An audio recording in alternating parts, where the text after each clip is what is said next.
કામ હજી તમને ગુલામી કરાવવાનું.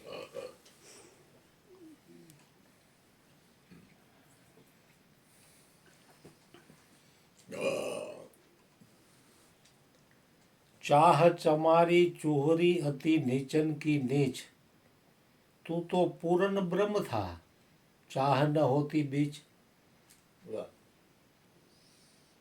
કે પૂર્ણ બ્રહ્મ છે એ પૂર્ણ જ છે એમ. કાંઈક ઈચ્છા કરી તમે હેઠે ઉતરા. એક ગામમાં એક રાજા હતો. રાજાનો નિયમ, એને કૃષ્ણનું મંદિર મોટું વિશાળ બનાવેલું. રોજ એના દર્શને જાય અને ફૂલની માળા પહેરાવે. પ્રધાનો મંત્રીઓ ભેગા હોય 4-5. એકવાર સવારના સૂર્યોદયના સમયે ગયા રાજા મંદિરમાં દર્શન માટે. તો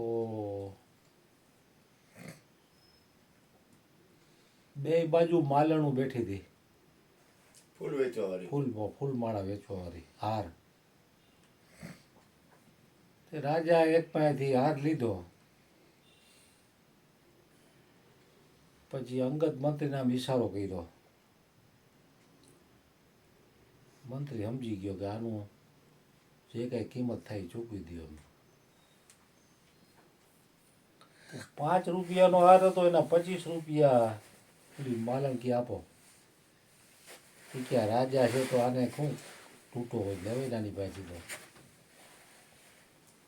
એટલે ઓલા મંત્રીએ તો 25 રૂપિયા આપી દીધા એને.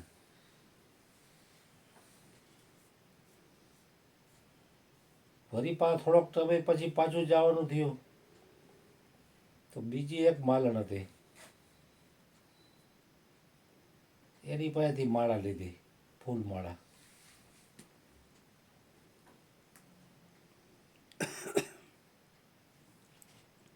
રાજાએ મંત્રીને ઈશારો કર્યો, આની કિંમત ચૂકવી દેજો.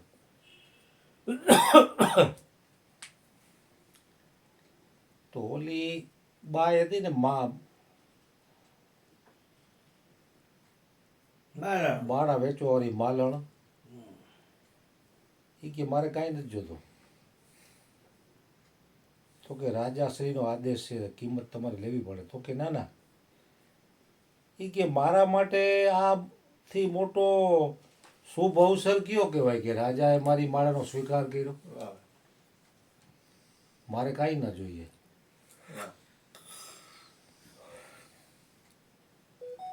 કૃષ્ણ ભગવાનના વચનો જે રાજા છે, હું છું વિભૂતિ યોગમાં કૃષ્ણ ભગવાને કીધું છે. એ કે રાજાએ મારી માળાનો સ્વીકાર કર્યો એટલે એમ માનો ને સાક્ષાત કૃષ્ણએ સ્વીકાર કર્યો. મારે કાંઈ ન જોઈએ. તો રાજાએ પાછો ઈશારો કર્યો કે આનું બધું એડ્રેસ લખી લ્યો. એડ્રેસ લખ્યું તો નાની એવી જગ્યામાં એ ફૂલ વાવતી ને એમાંથી તોડીને માળા બનાવીને એનું ગુજરાન હલાવતી. નાનું એવું ખેતરમાં અહીંયા એક મકાન હતું નાનું એવું, એકલી જ રહેતી હતી.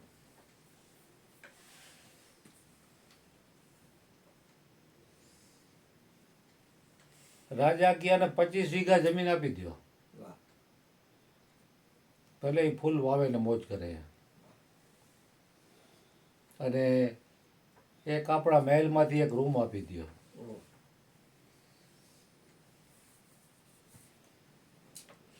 તો એને કાંઈ ન માગ્યું તો રાજા પ્રસન્ન થયો અને આપ્યું. ઓલી માણસને 25 રૂપિયા લઈને ગુમાવી દીધી તક.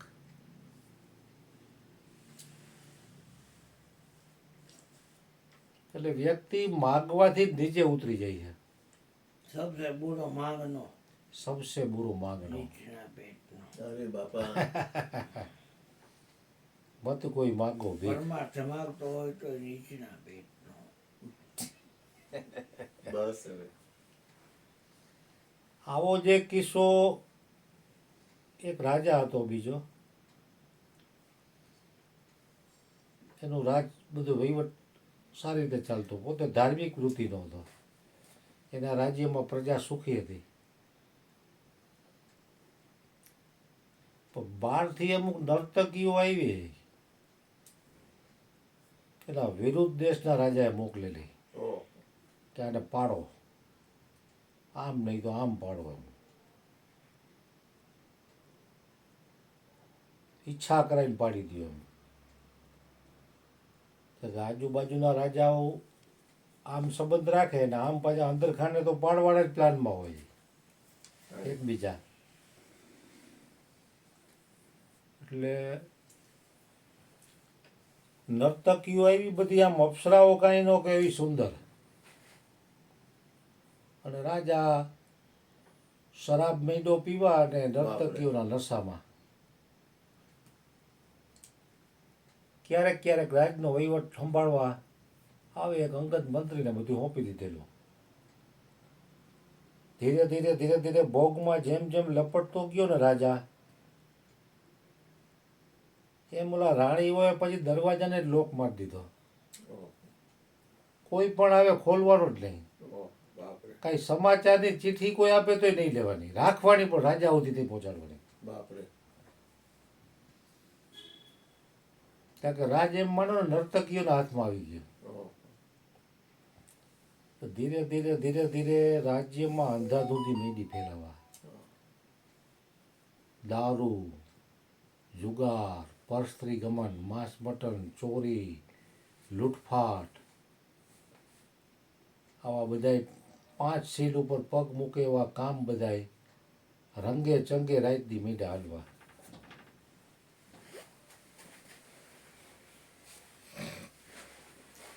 એટલે અંગત મંત્રી હતો એનાથી આ બધું જોવાતું નહોતું, પ્રજાનું દારૂનું દુઃખ. સીધા માણસોનો કોઈ ભાવ પૂછતો નહોતો, અને ઓલા ગુંડા તત્વોના હાથમાં આવી ગયા આવી ગયું બધું. એ જેમ કરે એમ જ થાય એમ, અને ફરિયાદ કોઈ સાંભળતું નહોતું. એટલે અંધાધૂંધી બહુ પરાકાષ્ઠાએ પહોંચીને અંગત મંત્રીએ રાજાને મળવાના ઘણા પ્રયાસો કર્યા, પણ નિષ્ફળ ગયા. એક પત્ર લખીને આપ્યો તો ઓલી નર્તકીઓ અપ્સરાઓ જેવી હતી ને બાયુ, એને પોતા પાસે રાખ્યો ને ફાડીને ફેંકી દીધો, રાજા સુધી પહોંચાડ્યો જ નહીં.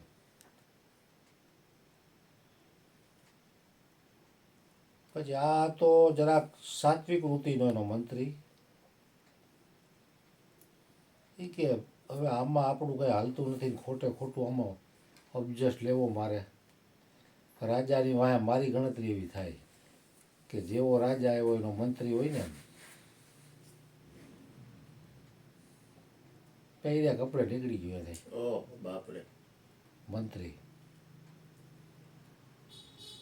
હાલતો હાલતો હાલતો હાલતો એના રાજ્યની હદની બારોબાર એક કુટીર બનાવી અને અહીંયા બેસી ગયો શાંતિથી, સમાધિ અવસ્થામાં. પ્રાણાયામ કરે, જપ કરે, ધ્યાન કરે, શ્વાસોશ્વાસને જોવે, આવી રીતે મહિનો કરવા.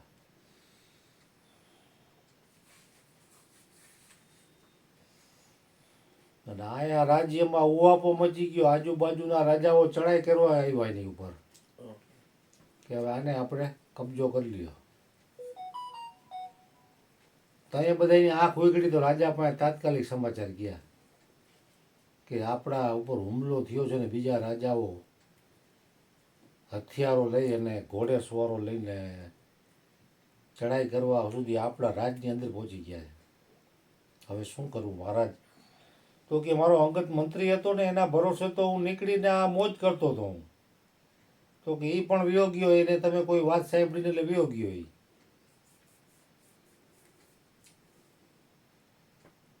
પછી રાજાએ બધાનો સામનો કરી અને જે વિરુદ્ધ બળના રાજાઓ પડાવી લેવા માટે આવ્યા હતા એને રવાના કરાવી દીધા. રાજા હતો બળવાન. પછી કે ઓલા અંગત મંત્રીને શોધો. શોધતા શોધતા એના મંત્રીઓએ કીધું કે ફલાણી જગ્યાએ કુટીર બાંધીને એકાંત રણીમાં રહે છે અને ભજન કરે છે, અમે એને કીધું મહારાજ તમને બોલાવે તો એને ના પાડી દીધી. એ કે તમારા હુકમનો પણ અનાદર કર્યો મહારાજ.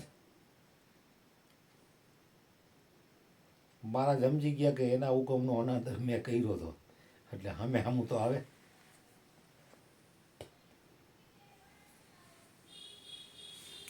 પછી રાજા પોતે અહીંયા મળવા માટે ગયો એને. સમાધિ અવસ્થામાં બેઠો હતો તો 2 કલાક રાજાને ઊભો રાખ્યો દરવાજામાં. પછી ધ્યાન ભંગ થયું ત્યારે જોયું તો રાજા તો એ કાંઈ હામો ગયો ને એની જગ્યાએ જ બેઠો રહ્યો. રાજા આવ્યો અંદર. એ કે તને ખબર નથી તું મારો નોકર છો? હું તને આટલો પગાર આપું છું ને તું મને પૂછ્યા વગરનો અહીંયા આવતો રહ્યો અને રાજ્ય ઉપર ચડાઈ થઈ ગઈ. આ તો મેં સામનો કરીને હટાવ્યું, નકર મારું રાજ આખું જાત તારા હિસાબે. નોકરને ક્યાં પૂછ્યા વગર રજા ન લેવાય. તો કે મહારાજ હું નોકર મારી ઈચ્છા વાસનાઓનો હતો, તમારો નહીં. મારી ઈચ્છા અને વાસના જે હતી ને એનો હું નોકર હતો, તમારો નહોતો. મારે તમારી નોકરી નથી કરવી. તો ઈચ્છા અને વાસનાથી ઉપર ઉઠ્યો તો રાજા ખોદિયા ગયો. રાજ્યમાં સુખ શાંતિ કરવાની ઈચ્છા વાસના હતી તો રાજા મળતો નહોતો એને. પણ એનાથી ઉપર ઉઠ્યો ને તો તરત જ રાજા ગયો એની ભાઈ મળવા.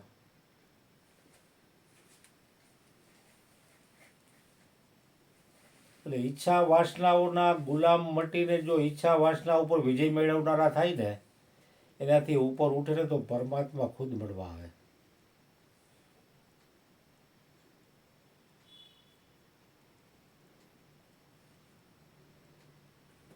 કારણ કે ઈચ્છા વાસના છે એ જીવને નીચે પાડી દે.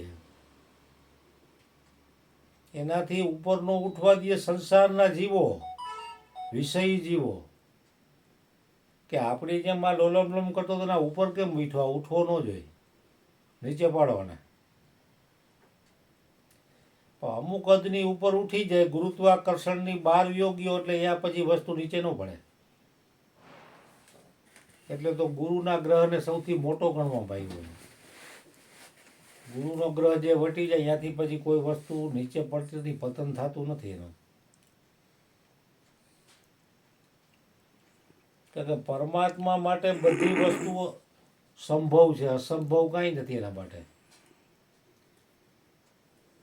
આપણે ટાંકાનું પાણી ઉપર ચડાવવું હોય તો ઇલેક્ટ્રિક મોટર કે ડેટકો મૂકવો પડે, પાવર બારવો પડે તો ઉપર પાણી જાય. ઉપરથી નીચે ઉતારવું હોય તો સહેજે સહેજે આવી જાય.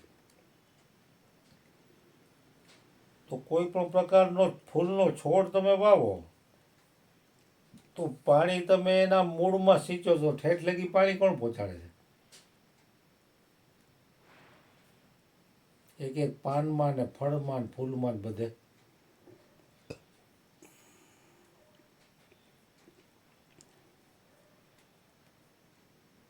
એટલે પાંડુરંગ શાસ્ત્રીએ છોડમાં રણછોડ એટલે કીધું, એને વૃક્ષ મંદિર કીધું. એ કે મૂળમાં સિંચેલું પાણી એક એક પાંદમાં, ડાળમાં, ફળમાં ને ફૂલમાં પહોંચાડે છે પરમાત્મા. એટલે છોડ છે એમાં રણછોડ છે અને એને વૃક્ષ મંદિર કહેવામાં આવ્યું.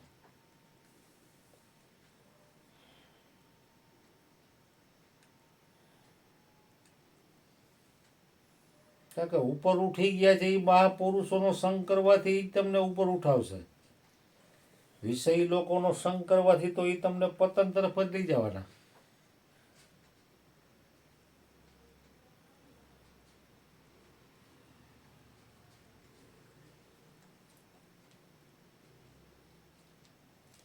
કારણ કે ઉપર ઉઠેલા લોકોની દ્રષ્ટિમાં જગત છે જ નહીં.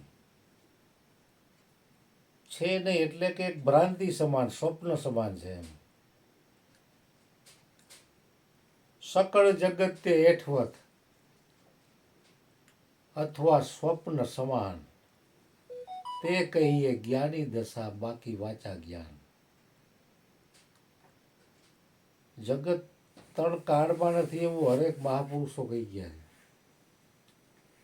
ભગવાન શિવજીએ પણ કીધું કે ઉમા કહું મેં અનુભવ અપના, બે સત હરિ ભજન જગત સબ સપના.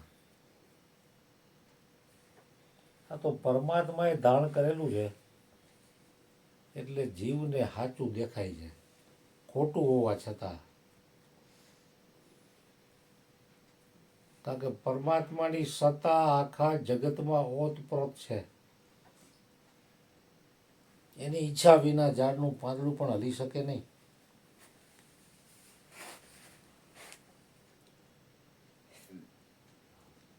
સારું ખોટું જે કાંઈ થતું સર્વેશ્વરની મરજી, કરતા કેરો દોષ મિટાવો પુનિતની એ અરજી. આ બધા પૂતળા સૌ નાચે ને કૂદે નચાવનારો ન્યારો. પૂતળાને ખબર નથી કે મારો દોર કોકના હાથમાં છે. એ તો જેના હાથમાં દોર છે એ જો દયા કરે તો તમને ખબર પડે, નહીં તો જન્માર આવી જાય તો ખબર ન પડે. એમ જ લાગે કે હું પોતે જ કરું છું, મારાથી જ થઈ રહ્યું છે.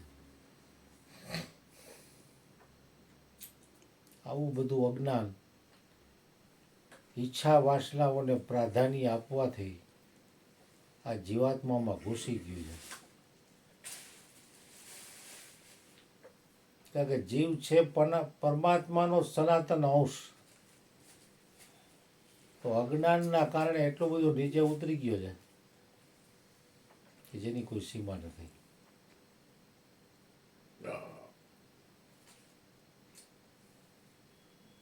એટલે સદગુરુ મહારાજને હૃદયથી આપણે પ્રાર્થના કરી કે હે ગુરુવર, તમે અમને જે આત્મજ્ઞાનની બ્રહ્મજ્ઞાનની સ્વસ્વરૂપની ટોચ ઉપર પહોંચાડ્યા છે ત્યાંથી અમે નીચે ન ઉતરીએ અને ત્યાં જ અમે તમારી કરુણા વર્ણાથી સ્થિર રહીએ એવી અમારી ઉપર કરુણા કૃપા કરો. સતગુરુ મહારાજની જય. બાર બાર વરમાં